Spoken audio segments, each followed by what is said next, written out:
দান করেন ওয়া'মালু সালিহা, তারপরে কি করেন? আপনি আমাকে ডাকেন, আমার আমল করেন। ওয়া'মালু সালিহা, আমার ইবাদত করেন। এখানে দুইটা কথা, একটা হলো কুলু মিনাত তাইয়্যিবাত, আগে কিন্তু বলে নাই যে আগে আমল করেন। আগে কি বলা হয়েছে? কুলু মিনাত তাইয়্যিবাত। আগে আপনি আই হালালুত তাআম, আপনি আগে পেটের মধ্যে কি ঢুকান? হালাল খাবার ঢুকান। এই হালাল খাবার ঢুকানোর দ্বারা আমার এবং আপনার যদি অল্প আমল হয়, আল্লাহ তাআলা জান্নাত দিবেন, একটা আশা করা যায়। আর যদি আমি এবং আপনি সারা রাত্র নামাজ পড়ি, 5 ওয়াক্ত নামাজ পড়ি, কিন্তু আমার এবং আপনার খাবারটা কি না?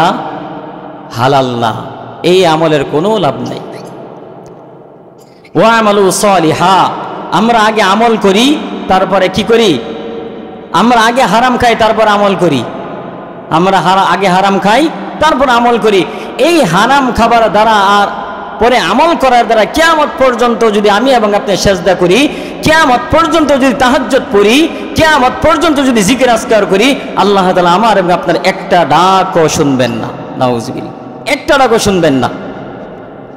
এই আমলগুলো কবুল হওয়ার জন্য প্রথম নম্বর শর্ত হলো কুলু মিনাত তাইয়্যিবাত। হে আমার রাসূলগণ, আপনারা কি করেন? আগে হালাল খাবার খান, তারপরে আমি আল্লাহ তাআলাকে ডাকেন। এটা কিন্তু বলে না আগে ডাকেন, তারপরে হালাল খাবার খান।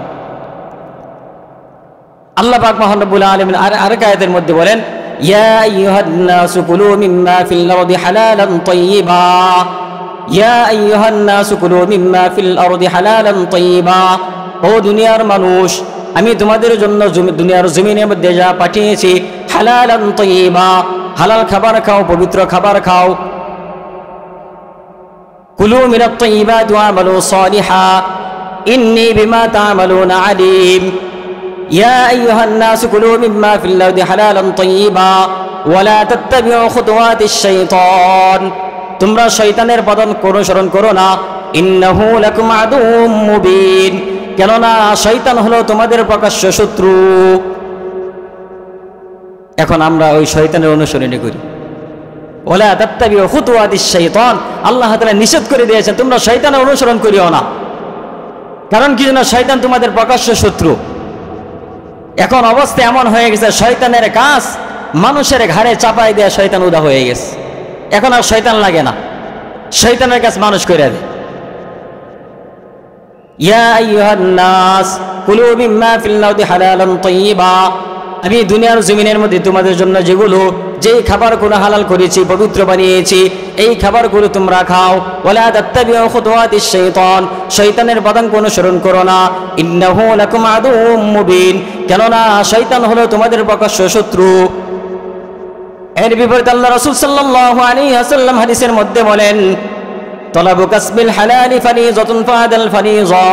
ও দুনিয়ার মানুষ, 5 ওয়াক্ত নামাজ পড়া তোমাদের উপর যেরকম ফরজ করে দেওয়া হয়েছে, পর্দা করা যেরকম ফরজ করে দেওয়া হয়েছে, হালাল খাবার খাওয়া যেরকম ফরজ করে দেওয়া হয়েছে, ঠিক এই রকম ভাবে তোমরা দুনিয়ার জমিনে যা খাইবা, যা চলবা, জন্ম থেকে নিয়ে মৃত্যু পর্যন্ত যা ভরণ পোষণ করবা, জীবন যাপন করবা, প্রত্যেকটা অবস্থায় তোমাদের জন্য হালাল রিজিক তালাশ করা ফরজ। হালাল রিজিক তালাশ করা তোমাদের জন্য ফরজ। নামাজ তোমাদের জন্য যেরকম ফরজ, হালাল রিজিক তালাশ করাও তোমাদের জন্য ফরজ। এখন আমাদের অবস্থা এমন হয়ে গেছে, আল্লাহ পাক মহান রব্বুল আলামিন সূরা তাকাসুরের মধ্যে বলেন, আলহাকুমুত তাকাসুর হাত্তা যুরতুমুল মাকাবির।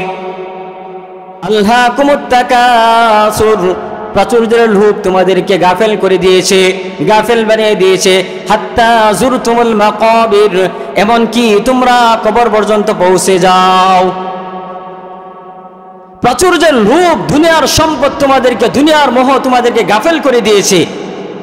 হাত্তা যুরতুমুল মাকাবির, তোমরা কবর পর্যন্ত পৌঁছে যাও। এই সম্পদ অন্বেষণ করতে গিয়া, এই সম্পদ কামাই করতে গিয়া হালাল হারাম তোমরা কোনো কিছুই যাচাই বাছাই করো না। সর্বশেষ দেখা গেছে তোমাদের মৃত্যু চলে আসে, এখান থেকে আর তওবা করার অবস্থা আর হয় না।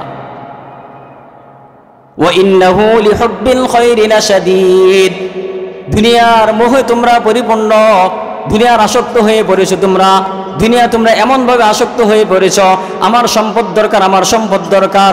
সম্পদটা কিভাবে আসলো এটা বড় প্রশ্ন না, কাকে মারলাম, কাকে খুন করলাম, কার সম্পদ মারলাম, কার সম্পদ মারলাম না, কার টাকা মেরে দিলাম, কার টাকা মারলাম না, কে আমার দ্বারা কষ্ট পাইল অথবা কষ্ট পাইল না, এটা আমার দেখার বিষয় না, কার খারাপ হলো না ভালো হটে এটা আমার দেখার বিষয় না। আমার দেখা হলো আমার সম্পদের দরকার, আমি রাতারাতি বড়লোক হইতে চাই, হালালভাবে আসলো না হারামভাবে আসলো এটা দেখার প্রশ্ন না। আমি রাতারাতি সম্পদের মালিক হইতে চাই, আমার ভবিষ্যৎ লাগবে, বাড়ির মধ্যে বিল্ডিং লাগবে, আমার ছেলেমেয়ের ভবিষ্যৎ গড়া লাগবে, এই ভবিষ্যৎ গড়া লাগবে। হালাল হারাম যাচাই বাছাই করার কোনো খবর নেই। এই ভবিষ্যৎ গড়তে গিয়েই এক সময় কবরের ডাক চলে আসে, আর আমাদের তওবা করার সময় হয় না। আল্লাহ রাসূল সাল্লাল্লাহু আলাইহি ওয়াসাল্লাম হাদিসের মধ্যে বলেন, লা ইয়াদখুলুল জান্নাতা জাসাদুন গুদিয়া বিল হারাম। ও দুনিয়ার মানুষ, হারাম বক্ষণকারী শরীর, হারাম বক্ষণকারী মানুষ, হারাম বক্ষণকারী কোনোদিন আমার জান্নাতে প্রবেশ করবে না। নাউজুবিল্লাহ। হারাম বক্ষণকারী কোনো শরীর কোনোদিন জান্নাতে প্রবেশ করবে না, এটা আল্লাহ এবং আল্লাহ রাসূলের কথা। এখন আমরা সকলেই জানি যে এটা সুদ, এটা ঘুষ, এটা আমার জন্য হারাম, এটা চাঁদাবাজি করা হারাম, অপরের সম্পদ মাইরা খাওয়া হারাম, এটা আমরা জানি, কিন্তু তারপরে আমরা মানি না। শরীয়তের কথা হলো, যদি কোনো মানুষ হালাল এবং হারাম, আল্লাহ তাআলার কোনো ফরজ এবং ওয়াজিব কোনো বিধান, আল্লাহ তাআলার ফরজ এবং ওয়াজিব কোনো বিধান সে জানে এটা ফরজ, সে জানে এটা ওয়াজিব, তারপরেও সে মানে না, এই না মানার মধ্যে শরীয়তের মধ্যে একটা কথা হলো, একটা মাসআলা হলো, না জানে ওই ব্যক্তি ঈমান হারা হয়ে মারা যায়। নাউজুবিল্লাহ। আপনি বিশ্বাস করেন সুদ হারাম, ঘুষ হারাম, কিস্তি হারাম, কিন্তু তারপর আমরা ছাড়তে পারি না। এমনও হয়ে যায়, যদি অবস্থা এমন থাকে তাহলে এমন আশঙ্কা আছে এই ব্যক্তি বেঈমান হয়ে মারা যাবে। নাউজুবিল্লাহ।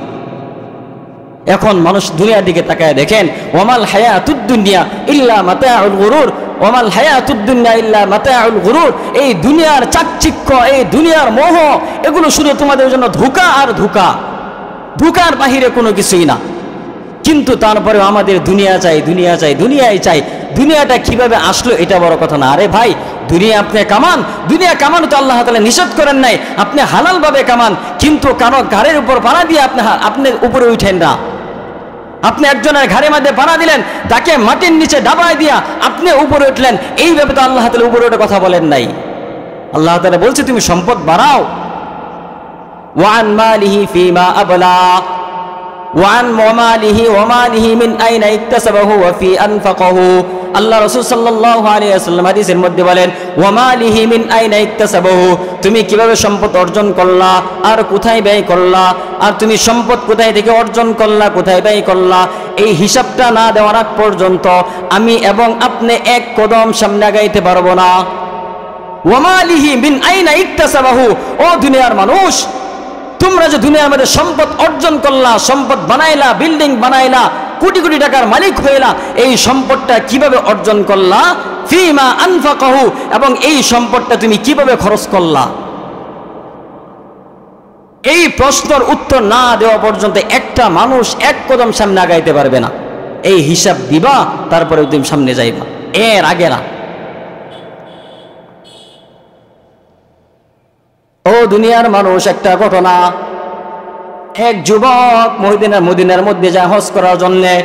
যুবক যখন মদিনার মধ্যে যায়, হজ করার আগে যুবক পরিকল্পনা করলো, আমি যে এখান থেকে মক্কা মদিনায় যাব, যাওয়ার পরে আমি এমন একজন বুজুর্গ দেখা যার দিকে আমার দিলটা সাড়া দিবে, যার দিকে দিলটা আমার সাড়া দিবে, অথবা যাকে আমার ভালো লাগবে, আমি হজ করার পরে ওই মুরব্বীর কাছে, ওই উস্তাদের কাছে আমি বায়াত গ্রহণ করব। ওই যুবক কি করলো, যখন হজের জন্য মদিনায় যায়, হজের জন্য মদিনায় যাওয়ার পরে ওই যুবক যখন মদিনায় যায়, মদিনায় যাওয়ার পরে অনেকগুলো মানুষকে দেখলো, দেখার পরে একজন মুরব্বীর দিকে ওনার দৃষ্টিটা নিবদ্ধ হলো।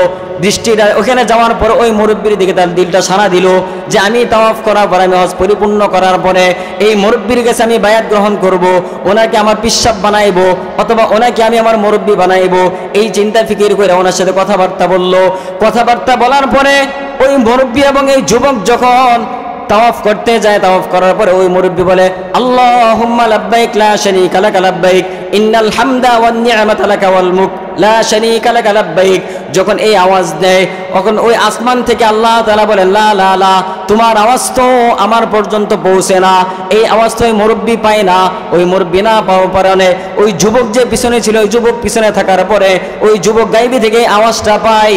এই মুরব্বীর কোনো আল্লাহুম্মা লাব্বাইক এই আওয়াজটা তো আল্লাহ পর্যন্ত পৌঁছে না। ওই যুবক পিছন থেকে যখন এই আওয়াজ শুনলো, আওয়াজ শোনার পরে যখন তাওয়াফ করলো, তাওয়াফ শেষ করার পরে ওই যুবক যখন ওই মুরব্বী যখন বসলো, ওই যুবক ওই মুরব্বীর কাছে না গিয়ে সে অন্য রাস্তা দিয়ে ধরা অবলম্বন করলো, অন্য রাস্তা দিয়ে যাওয়া শুরু করলো।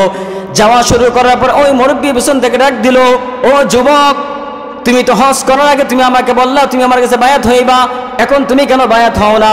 তখন ওই যুবক বলল, না না না, আপনার কাছে আমার বায়াত হওয়ার প্রয়োজন নাই। তখন বললো, কেন প্রয়োজন নাই?